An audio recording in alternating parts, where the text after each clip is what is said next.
Oil palm తోటలలో తెల్లదోమను గుర్తించడం మరియు వాటి నివారణ చర్యలు. ఇవన్నీ కూడా సో నెక్స్ట్ జనరేషన్ అవి స్టార్ట్ చేసినవి. ఓకేనా, ఇప్పుడు చూసుకోండి మీరు ఎక్కడ ఉన్నాయి వైట్ ఫ్లైస్. మనకి ఈ చెట్టు దగ్గర కనపడింది. ఓకేనా, పక్క చెట్టు చూడండి, ఆ పక్క చెట్టు చూడండి, ఈ పక్క చెట్టు చూడండి. అలా ఈ చెట్టు చుట్టూ కూడా ఒక 5-6 చెట్లు చూడండి సరౌండింగ్. ఇక్కడే కనపడుతుందో చూడండి, ఇక్కడే కనపడుతుంది. ఇంక వేరే తోటలో ఎక్కడ కనపడలేదు తోటలో అంటే కనుక.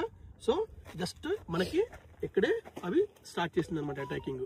సో బ్రీడింగ్ ఎక్కడ నుంచే స్టార్ట్ అయింది అనమాట. ఓకేనా, ఇనీషియల్ స్టేజ్లో ఉంది. ఇప్పుడు ఇక్కడ ఏం చేస్తుంది, ఇప్పుడు ఇది గుడ్లు పెట్టి పిల్లలు వచ్చిన తర్వాత దీని పాపులేషన్ పెరిగిపోయిన తర్వాత ఏమవుద్ది, నీకు ఆటోమేటిక్గా ఇక్కడ నుంచి అన్ని కార్నర్స్కి స్ప్రెడ్ అవుతూ ఉంటుంది. ఎక్కడైతే చెట్టు మీద ఫస్ట్ స్టార్ట్ అయిందో తెలుసు కదా మీకు. తర్వాత ఏమవుతుంది, మీకు ఈ చెట్లకు ఉన్నటువంటి రసాన్ని పీల్ చేస్తాయి. బాగా పీల్ చేసిన తర్వాత ఏమవుతాయి, ఇవి సెక్రెట్ చేస్తూ ఉంటాయి కొన్ని సొల్యూషన్స్. ఆ సొల్యూషన్స్ ఎప్పుడైతే కానీ ఈ ఆకుల మీద పడినాయో అవన్నీ కూడా మీకు బ్లాక్గా అవుతూ ఉంటుంది. సో అప్పుడు మనకి ఏంటి, ఈ చెట్టు బ్లాక్ అయిపోయిందంటే కనుక దీని మీద సివియర్ ఇన్ఫెస్టేషన్ ఉంది.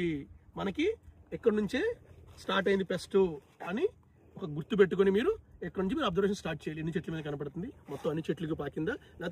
తోటలో 1 లేదా 2 చెట్ల మీద తెల్లదోమను గమనించిన తొలి దశలోనే సర్ఫ్ను 5 గ్రాములు 1 లీటర్ నీటికి లేదా 10,000 ppm గాఢత కలిగిన వేప నూనెను 1 లేదా 2 మిల్లీలీటర్లు 1 లీటరు నీటికి కలుపుకొని ఆకుల కింది భాగం తడిచేలాగా వేగంగా పిచికారీ చేసుకోవడం వల్ల తెల్లదోమను తొలి దశలోనే మన తోటలలో నివారించుకోవచ్చు.